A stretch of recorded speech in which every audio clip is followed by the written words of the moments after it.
Hey, good morning. I want to follow on with what we touched on yesterday, or the last time we met, which was this expectation of success.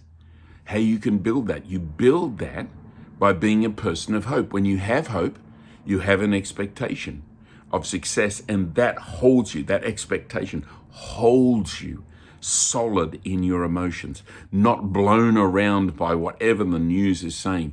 And sometimes you've got to shut the news off.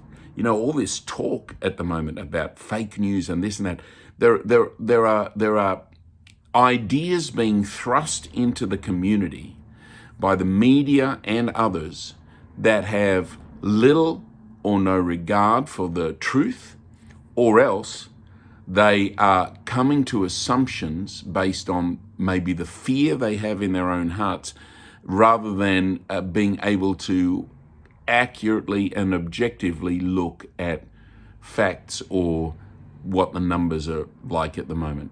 Do you know what I'm saying? I'm thinking of this COVID situation particularly, and thinking of how different people can read the same information. Somebody said it this way: there's lies, there's damn lies, and then there's statistics. And it's exactly like that. You can make statistics present any case you want.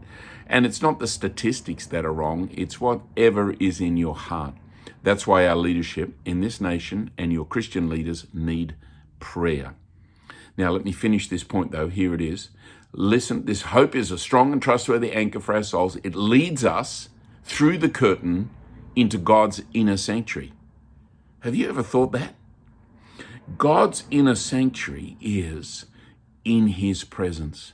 Past this curtain that in the Old Testament you couldn't get through, nobody could get in the presence of God except for one high priest once a year. And even then, he had to have everything just tickety-boo, or else he'd die in the presence of God. But in the New Testament, the veil's been torn, but most Christians don't live in an active daily sense of God's presence. But you can go in through the veil. What takes you in? Many would have said faith, and there is that side of truth. But listen to this again. Hope leads us through the curtain into God's inner sanctuary. Being positive, expecting positive, believing that God's with you, rejecting the stuff that tries to shut that down in you, can listen, being careful to what you listen to, shutting off certain voices in your life so that you can preserve this precious thing called hope, because that'll take you into the presence of God, and the presence of God is where your answers are. God bless you. Thanks for being with me today.